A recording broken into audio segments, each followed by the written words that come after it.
Hi everybody, this is Heather from HoJo's Teaching Adventures. I'm here today to show you all about magic square puzzles that I've been using in my classroom ever since I started teaching a few years back.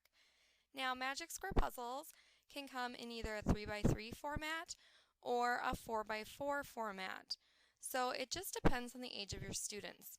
The first time I use these puzzles, I like to draw out exactly what it's going to look like just so the students can get a visual of it. We also typically tend to go through these together because they can be a bit of a challenge. There's definitely some critical thinking involved, and students don't always get these on the first try, so just be ready for that. Now, one thing I really love about the magic square puzzles is that I have made different options so that they're differentiated. Now here you can see this particular puzzle has numbers all the way around the outside. That's not always the case. Sometimes I leave those off just to make it a little more challenging.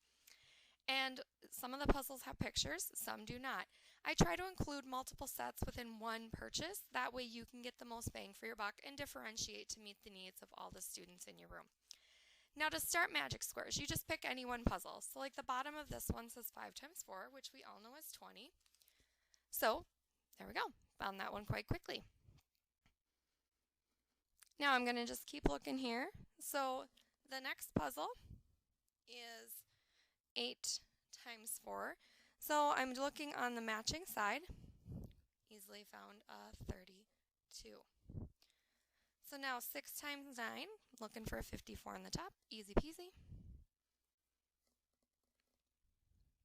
Just keep moving along here. We have a 4 times 7, so I'm looking for a 28. There we go.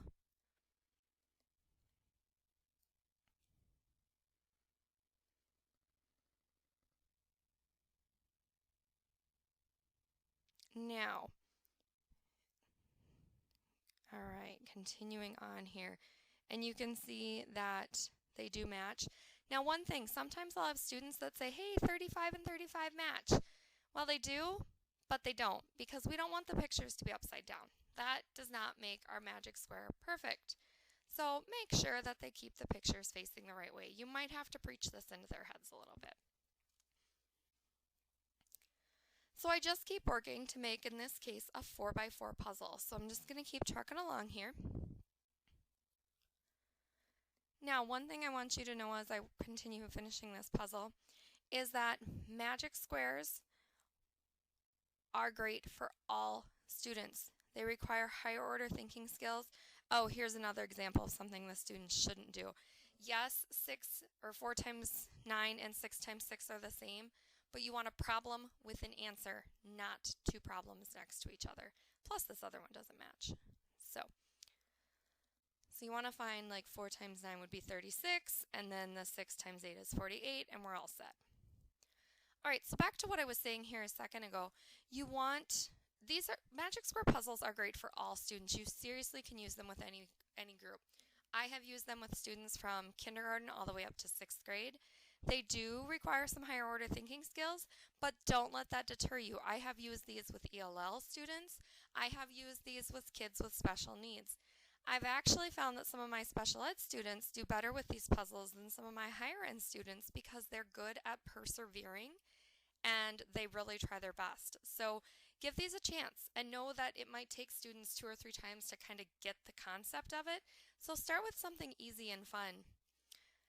Now that I've got this all put together, here is the original sheet of paper. So as you can see, I've got, the little yellow star holding out, or yellow circle holding a yellow star followed by the green guy. I can tell as the teacher just by looking at the pictures, bingo, that kid's got it. And then we can move on. Another way to differentiate with magic squares is when you cut out the original sheet, keep that outside edge. It gives some of our kiddos the visual that they need to actually see what it's going to look like. So another thing just to keep in mind is that I have a ton, maybe not a ton, but I'm getting there, of magic square puzzles in my store. As you can see, this is the multiplication one. I also have division, addition, subtraction, fractions, time, contractions, plural nouns, irregular verbs, states, capitals, holidays. Basically, I've got a ton of them out there, including some different free sets. So please go check them all out in my Teachers to Pay Teachers store. And thank you so much for listening to me, guys. Again, this is Heather from HoJo's Teaching Adventures. Thank you.